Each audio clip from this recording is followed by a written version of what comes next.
Hello বন্ধুরা, কেমন আছো সবাই? আশা করি সবাই খুব ভালো আছো। আমার নতুন আরেকটি ব্লগে তোমাদের অনেক স্বাগত জানাই।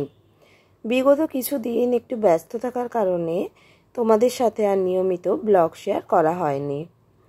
দিনটা শুক্রবার, বাপের বাড়ি থেকে একটু গিয়েছিলাম শ্বশুর বাড়িতে, একটু কাজ ছিল ওখানে। কাজ সেরে তাই আবার বাপের বাড়িতে ফিরছি। এত কম সময়ের জন্য এখানে এসে রোজই প্রায় সকাল বিকেল করে কোথাও না কোথাও বেরোতে হচ্ছে। কাজ শেষ হতে হতে প্রায় 2টো বেজে গেল। সেই 10টার দিকে বেরিয়েছিলাম। এখন ওখানে ফিরে তারপরে লাঞ্চ করব।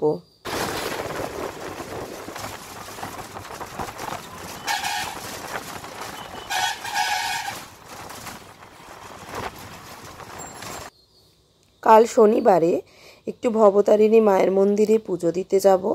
বাবা বাজারে গিয়ে জিলিপি আনলো। কয়েকদিন হলো আমি এসেছি, জিলিপিই খাওয়া হয়নি। শুক্রবার আর ব্লগটা কন্টিনিউ করা হয়নি। শনিবার সকালবেলায় স্নান সেরে পুচকিকে নিয়ে মায়ের মন্দিরে পুজো দিতে চলে এলাম। রবিবার রথ, তারপরেই সোমবার আমি কন্যাকুমারী চলে যাব, তাই আর পুজো দেওয়ার সময় হবে না।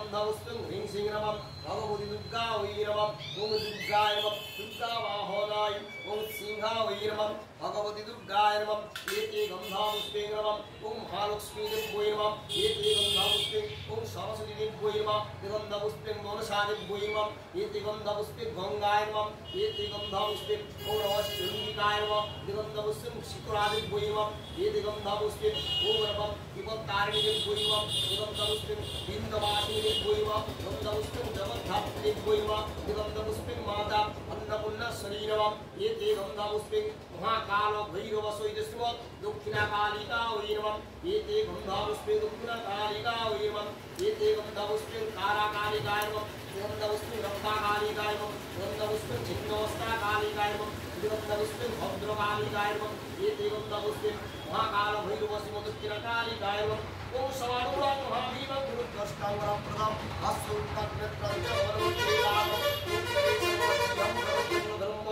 ओम ह्रीं सिंह महाकाल भैरव शिव दक्षिण कालिका वै नमः एते गंधापुष्पे ह्रीं सिंह दक्षिण कालिका वै नमः एते गंधापुष्पे महाकाल भैरव शिव दक्षिण कालिका वै नमः ओम कालिका महाकाली कलिके पापहारिणी सर्वपापहरे देवी कालिकां प्रणमाम्यहम् ओम रक्तबीजवदे देवी चंद्रमुण्ड विनाशिनी प्रसंस्तारुचामुण्डी दक्षिणां प्रणमाम्यहम् महाकाल भैरव सहित शिव दक्षिण कालिका वै नमः ह्रीं सिंह महाकाल भैरव सहित दक्षिण कालिका সন্দীপ সাউ সান্ডিল্য ওম নমঃ শ্রী বিষ্ণু নমঃ জয়দং শ্রী বিষ্ণু নমঃ জয়দং ভাস্করে শুক্লে ভক্তে আসমাসে মিথুনাসিস্তে একদিবদং দীতো সান্ডিল্য পুত্রস্তি সন্দীপ সাউ দাস অত্তভূত ধর্মার্থম কাম ধর্মদাস করিত ভক্তি বন্ধ বিদ্যারাম ভগবত রূপ উপসমদে এক সামানি চাকরি বিদ্যিকামনার্থে রাজ পাপ হরায় কয় কাম মুক্ত দরিদ্রমোচনার্থে সর্ববচুর গৌরব মারি রূপ উপসর্গ বাধ ধর্মকে सर्वमसुगुण्ड कामनार्थे आयु ऐश्वर्य विद्धि कामनार्थे गुणवत्तादि नाना देवता पूजा पूर्वकम महाकाल भैरव सहित शिव दक्षिण काली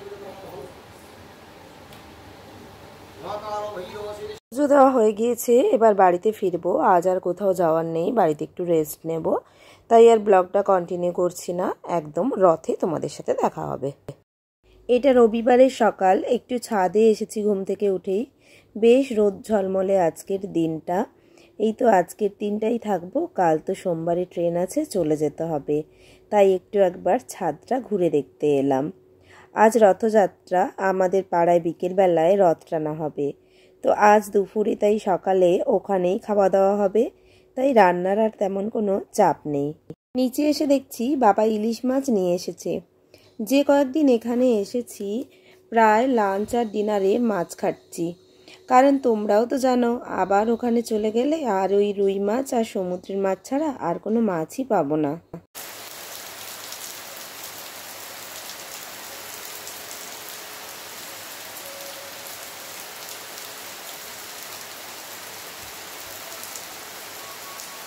রোদ ঝলমলে দিনটা শুরু হলেও 9টার দিকে বেশ বৃষ্টি হলো। এরপর স্নান করে নিয়েছি, তারপর পুজো করে বেরোবো। আমি, মা আর বৌদি বেরিয়ে পড়েছি। দাদা আর বাবা পুচকিকে নিয়ে আগেই চলে গিয়েছে। এখানে ঠাকুরমশাই পুজো করছেন। পুজো করা হয়ে গেলে, জগন্নাথ দেবকে ভোগ দেখানো হয়ে গেলে তারপর আমরা সবাই প্রসাদ পাবো।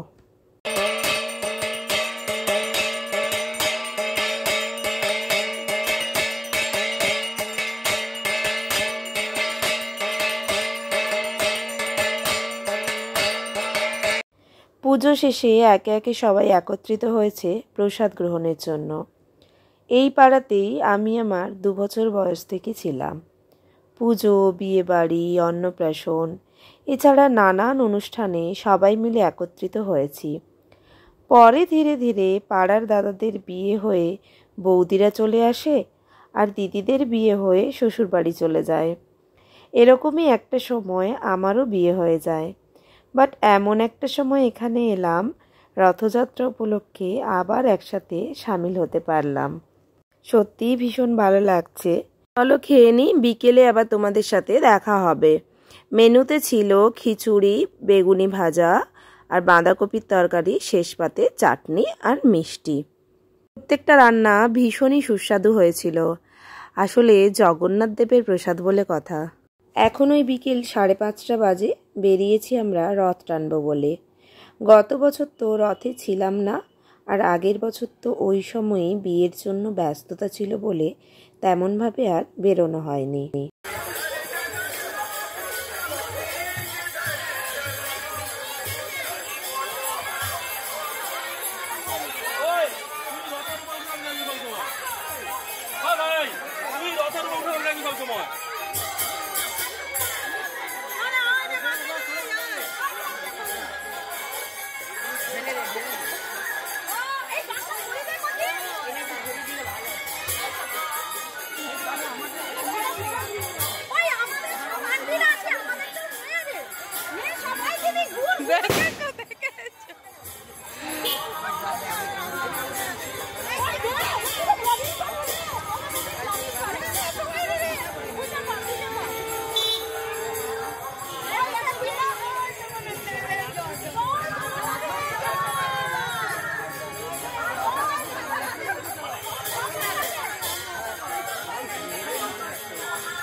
সবাই মিলে রথ টানবো বলে আমরা প্রস্তুত।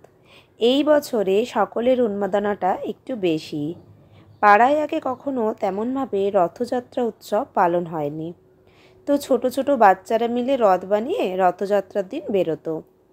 তারপর যে বছর আমার বিয়ে হলো, ওই বছর প্রথমবার রথ টানার পর প্রসাদ বিতরণ হলো। তারপর সকলে মিলে পরিকল্পনা করলো, দাঁড়াও, রথ টানা শুরু হয়েছে, এবার পুরো পাড়াটা ঘুরে তারপর আমরা ফিরবো। হ্যাঁ, যেটা বলছিলাম, পরিকল্পনা এটাই হয়েছিল যে ছোটদের সাথে বড়রাও রথযাত্রা উৎসব পালন করবে। তারপর গত বছর তার প্রস্তুতি চলছিল, এই বছর তা বাস্তবায়িত হয়ে রথটা বড় আকারে হয়েছে। তার সাথে কীর্তন গান, বিভিন্ন ছোটোখাটো অনুষ্ঠান আর জগন্নাথ দেবের প্রসাদ তো আছেই। আজ খিচুড়ি ভোগ দেওয়া হয়েছিল জগন্নাথ দেবকে। উল্টো রথের দিন অন্নভোগ দেওয়া হবে। আমি তো কালই চলে যাব, তাতেও যে জগন্নাথ দেবের প্রসাদ আজ পেলাম, ভীষণ ভালো লাগছে। এখন আমাদের গ্রামে শীতলা মন্দিরের সামনেই রথটা নিয়ে আসা হয়েছে। ওখানে বাতাসা উড়িলুট হবে, তারপর আমরা আবার রওনা দেব।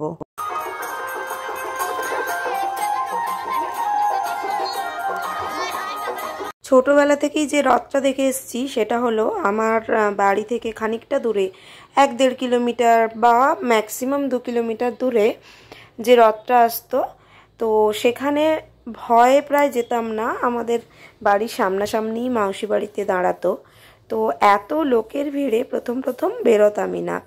তারপর 1 বছর, প্রায় 10-12 বছর তো হয়েই গেল প্রায় বলতে গেলে, তো একবার উল্টো রথে আমাদের বাড়ি থেকে পুজো দিতে যাওয়া হয়েছিল, মানে বাতাসা হরিলুট দিতে যাওয়া হয়েছিল। তো সেই সময় বেরিয়েছিলাম। সেই সময় বেরিয়ে তারপরে যে মানে মজাটা হয়েছিল, তো প্রত্যেক বছর সেই থেকে কি করতাম, রথ আসার সময় অনেকটা সন্ধে হয়ে যেত বলে বা অত দূর থেকে আসছে অনেকটা ভিড় হয়ে যেত বলে আর রথ টানতে যেতাম না, দূর থেকে দাঁড়িয়েই দেখতাম। বাট যখন ওই বিকেলবেলা মাউসি বাড়ি থেকে বেরোতো তখন তো ভিড়টা কম থাকতো, তখনই প্রত্যেক বছর সেই থেকে বেরোতাম মায়ের সাথে বা বাবার সাথে এরকম। তো এবছর নিজের পাড়াতে হয়ে ভীষণ ভালো লাগছে রথ টানতে পারছি বলে।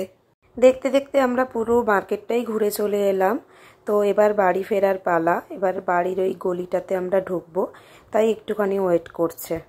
এটা নন্দকুমার বাজারের আরেকটি পাড়ার রথ, এটাও প্রায় 5-6 বছর ধরে রথটা টানা হচ্ছে।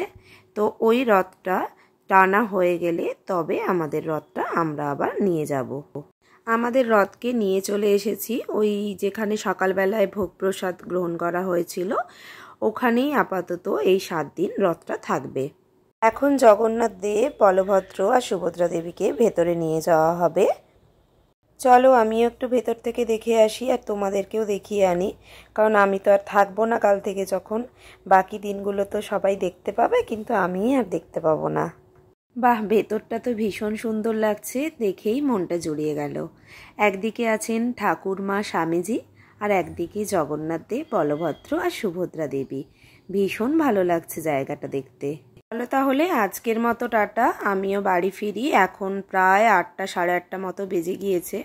তো বাড়ি গিয়ে জিনিসপত্রও গোছাতে হবে, একটু রেস্ট নিতে হবে, কালকে সকাল থেকে আবার বেরোবো।